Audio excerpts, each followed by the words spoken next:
Hello everyone, I'm Jordan, a developer advocate over at Superwall. In this video, I'm going to demonstrate how to configure the products that are set up in either App Store Connect or Revenue Cat for use inside Superwall. Alright, let's get the product set up in App Store Connect over in Superwall. I've got my demo app open here and I'll go over to products. This is where I want the values to match App Store Connect. I've already added these in, but I'll still show you how it's done. Now, keep in mind, if you're using Revenue Cat, then you'll also want those products set up and active for your entitlements and offerings.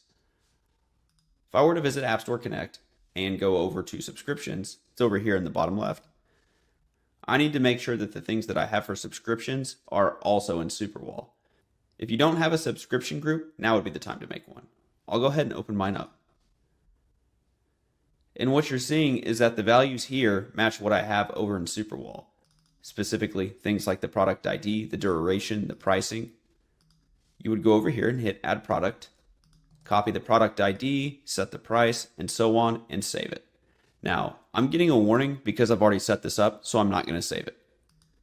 But it's as easy as that. The data that you have in App Store Connect under subscription needs to match what you're putting under products with Superwall.